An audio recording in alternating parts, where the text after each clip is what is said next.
Okay, welcome to part 3 of our Calc 2 final exam review. Okay, this was from the final exam for Calc 2 from fall of 2024. Let's begin. It says find the constant a such that the following equation is true. Okay, so we have a series. They're telling us the series equals 18. Our job is to figure out what the a value would be, right? That constant a.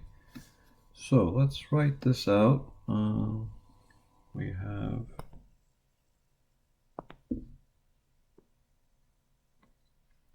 three to the 1 minus n. I'm going to rewrite this as 3 to the negative n plus 1.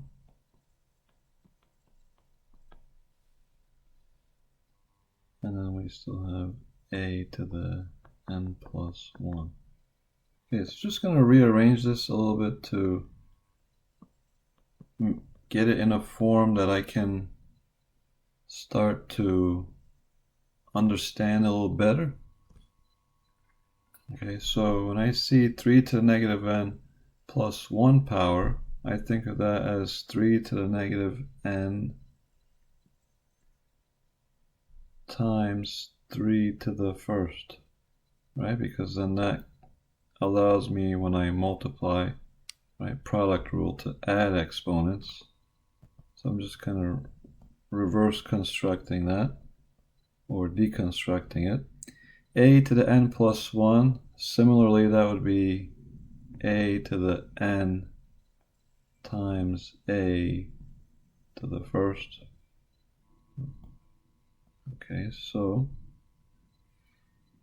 now the ones with the n power I'm going to try to group together. The ones without any n power, like the 3 and the a, I will try to group them together. So the 3 times a, that would just be 3a. I could pull that aside.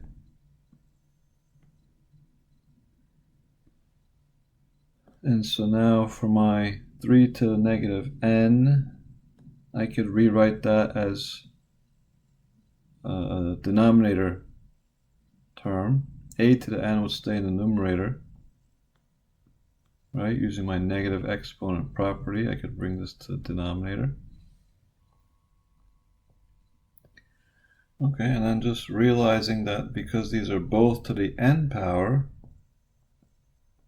I can say that I have, just say a over 3, right, as a quantity to the n power. Now, what does that mean? Well, that means I have a base raised to the n. That base would be a over 3. And so this gets me thinking about some kind of geometric series, right? In a geometric series, I can find the sum. I'm going to write the formula, right? Generally, we say the sum for geometric series is a, which is the first term, divided by 1 minus r. R is our common ratio, right? So in our case, our common ratio is the a over 3, right? And a is the first term. Well, if n equals 0 is our index, when we plug 0 in, that gives us 3a, correct? As our first term, because we have 3a times a over 3 to the 0, which gives us 1, right? Any number to the 0 power is 1. So the first term, right, first term is equal to 3a. Okay, so we have sum, 3a is our first term, 1 over a over 3, because that was our common ratio. And now If we just now substitute, we know that the sum, they're telling us the sum is equal to 18. We have 18 equals 3a over 1 minus a over 3. Okay, and now we can manipulate some things. If I just multiply both sides by 1 minus a over 3, that would allow me to cancel on the right. And so I would have, and then here, because this is multiplying the 18 I could actually distribute into my parentheses there. So I'll have 18 minus, and now you have 18a over 3. 18 over 3 is 6, so we have just 6a equals 3a. And now we're almost there. I can add the 6a to both sides. So I'll have 18 equals 9a, divide by 9, and so a would equal 2. And that's our final answer. Nice little problem. Okay, so just get it into a form that you can recognize, and then just remember the summation equation for geometric series. Right? And just remember, the R has to be, right, in order for this to have a sum, you have to have a geometric series, right? Alright, let's continue with our next problem. It's telling us to evaluate the following improper integral. Okay, improper integral means we have to set up with a limit notation. We'll have limit, we'll introduce a variable to represent, to substitute for the infinity. Usually we use b, limit b approaching infinity of the integral of 0 to b, and then e to the negative x over 1 plus e to the negative x dx. So important thing is to know how to integrate this. You know, at first glance it looks like a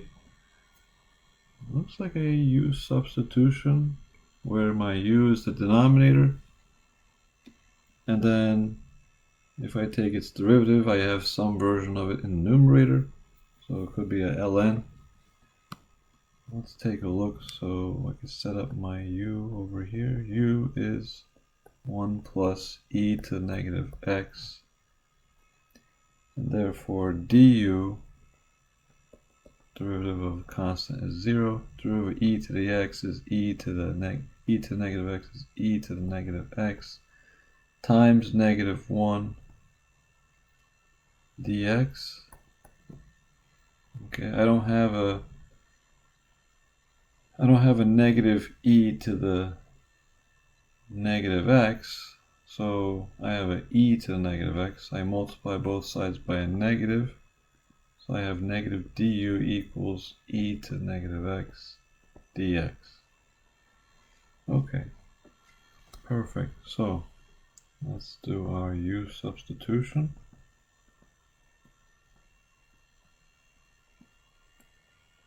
So we'll have u on the bottom, du on the top, and this is a negative du going in, so I'll put the negative on the outside. Okay, this allows us to integrate right away. So I have limit b approaches infinity of negative, and this is ln of u.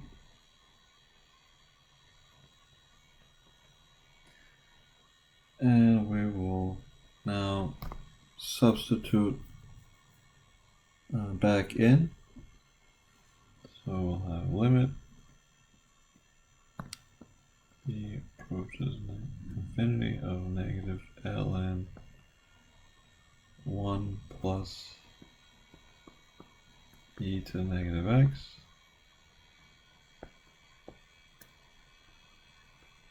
Okay, and now we'll evaluate our limits of integration.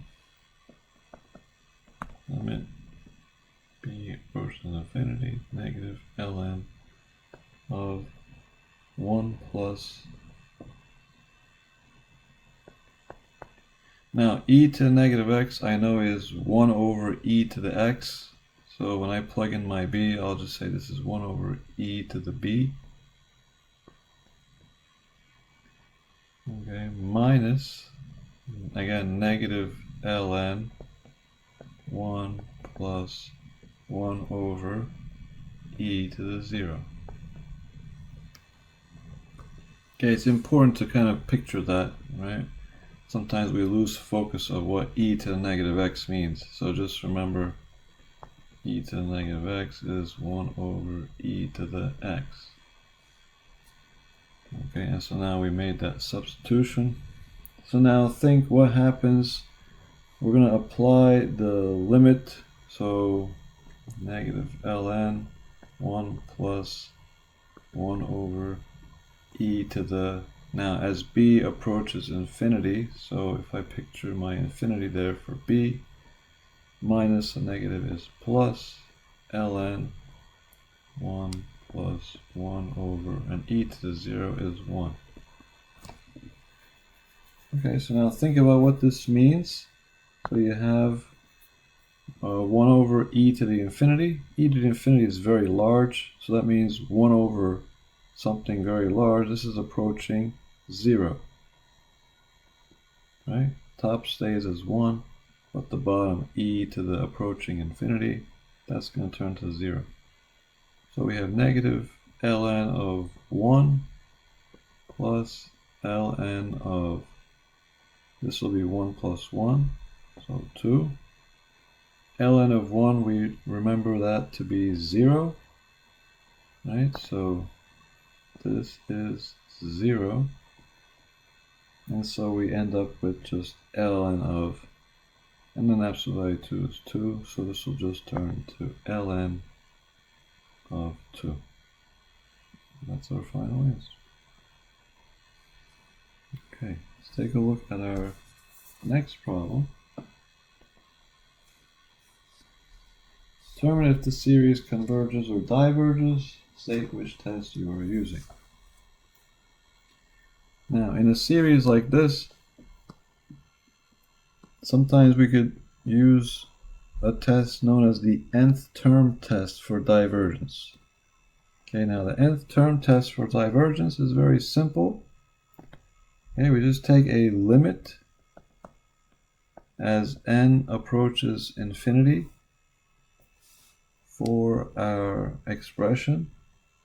All right, so let's write this out. We have n plus e to the n over n cubed plus e to the n.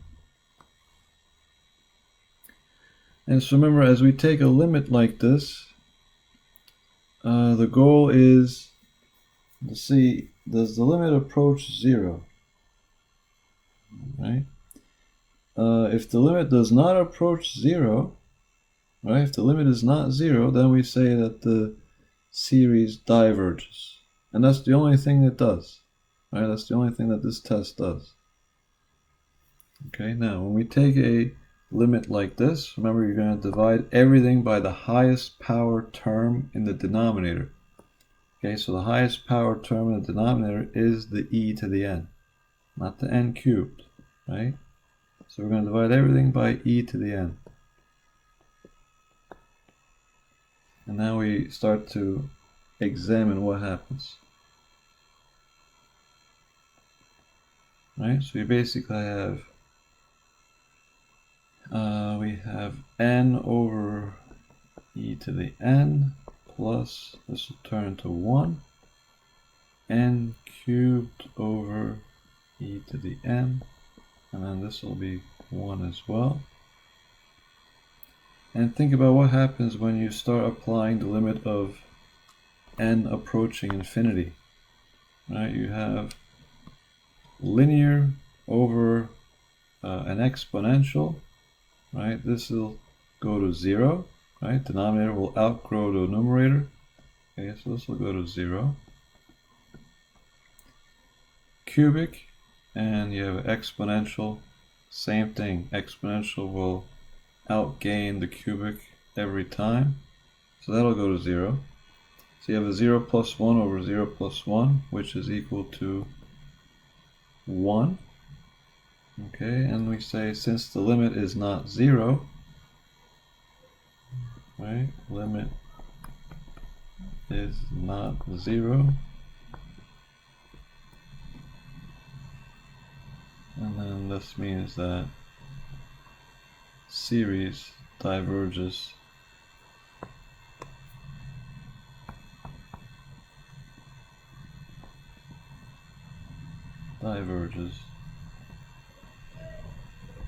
by the nth term test for divergence. Okay, often a very overlooked test, but very useful when it comes to these kinds of problems at times. Alright, let's take a look at our next one. Determine if the series converges or diverges, again, and state which test we are using. So let's take a look at this one. This one we're going to attempt to use the limit comparison test. Okay, for limit comparison test, we have to compare this series with a series that is comparable, basically like similar to it. What we'll say is that this will be our AN, and then we have to compare it to a BN. Okay, BN will be something that we could kind of derive from this one. Okay, we'll start with trying to simplify this a little bit. Okay, so I'll say that if I start with the inside, I have a square root n plus 2 over n plus 1. So when we think about what happens in the long run for these kind of series going from 1 to infinity, the constants are going to be negligible, right, for large values of n, where we're going to basically ignore these. These are not going to really factor in much. Okay, so what this basically means is that this inside portion is going to kind of look like a square root n over n. What does that mean? That means we have a 1 over n to the 1/2, correct? So as n approaches infinity.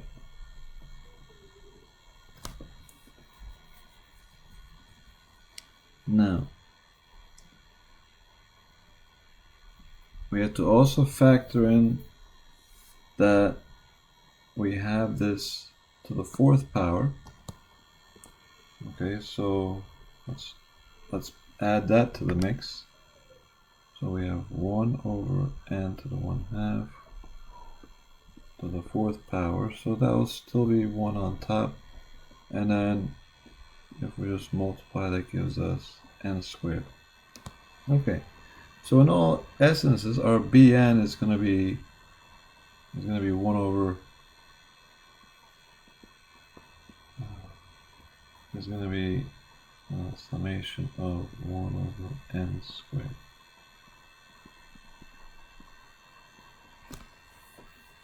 Okay, which we know that this is a P series, right? And that the P series converges. So it's good to know right? This is a P series. And this converges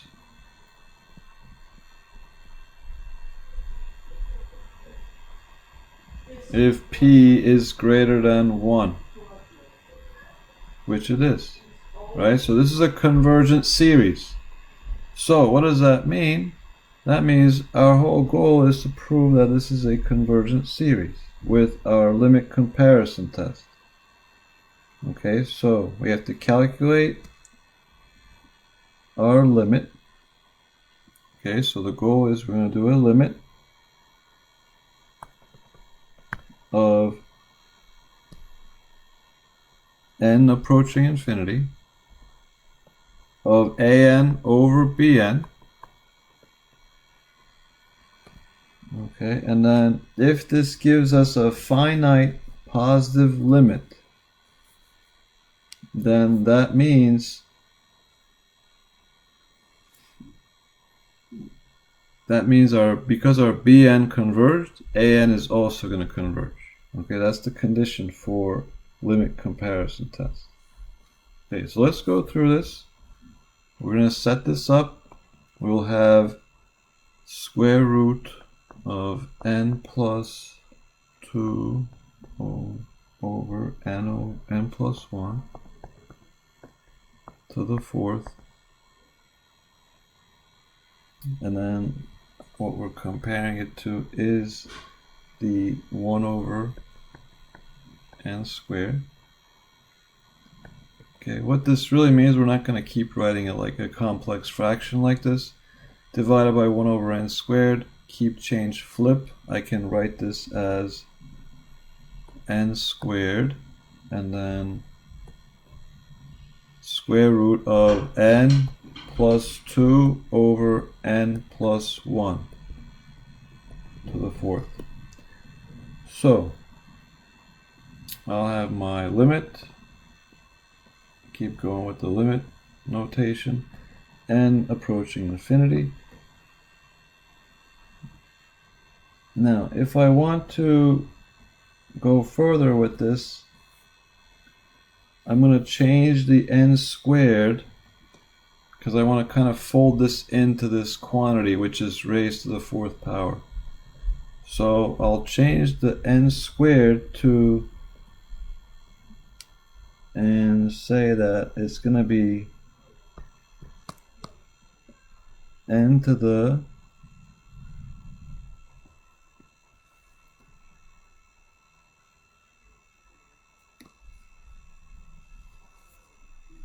we have n to the 2 over 4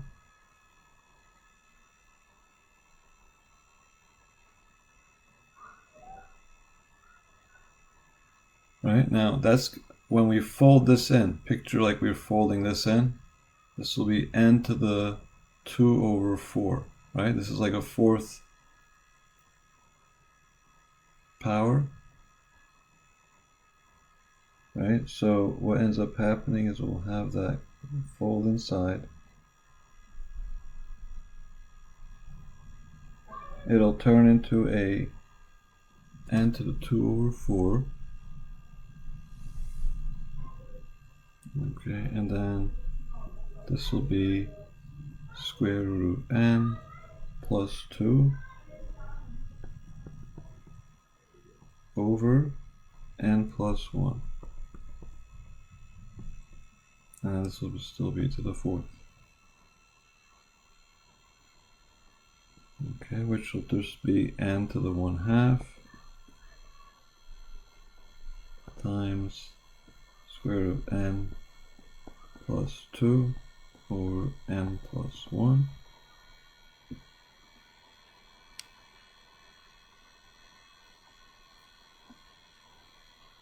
Again, all to the fourth.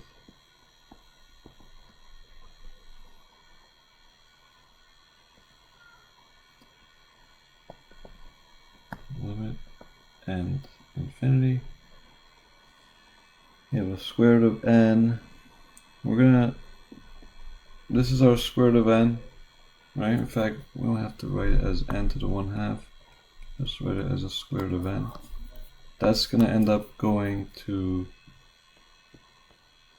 distribute to the n and the 2, the square root of n and 2.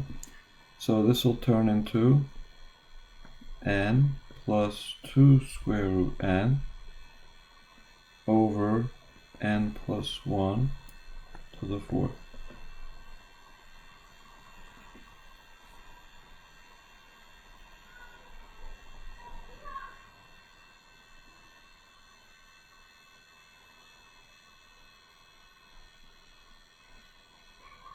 Okay, so now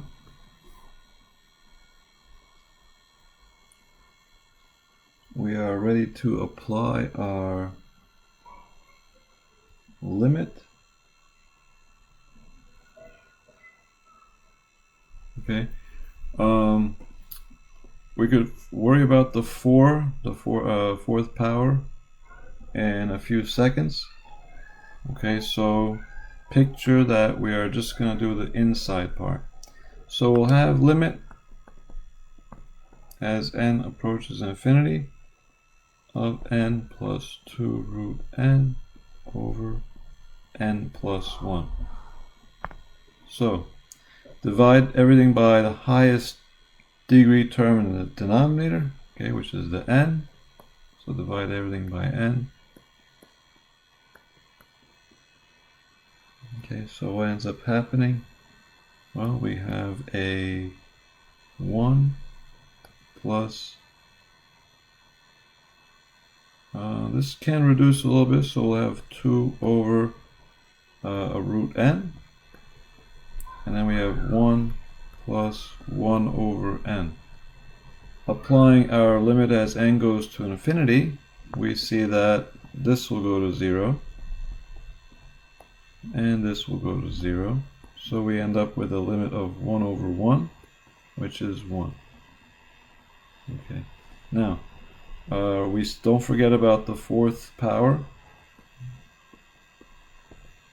which still gives us 1. Okay. Since our limit is 1,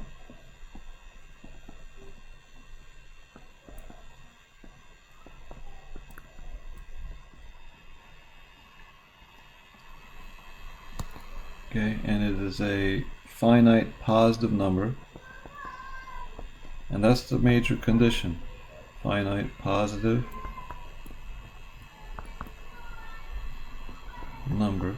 Sometimes they'll describe it like this, where you have 0 less than the limit less than infinity.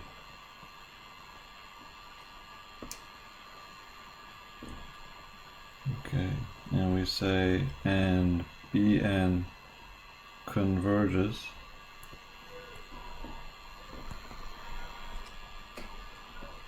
An, the original series, also converges by the limit comparison test, and we could abbreviate it LCT. Okay, so a very useful test in this case. Okay, don't forget about the P series. Okay, very important series to compare to. Okay, sometimes geometric series come up. P series is very common, but this will be the technique, okay, for limit comparison test. This will be the end of part 3 for our review. Okay, hope you guys are finding this useful, and good luck with the studying. And we'll hope to have one more part coming up. Okay, we'll see you guys soon.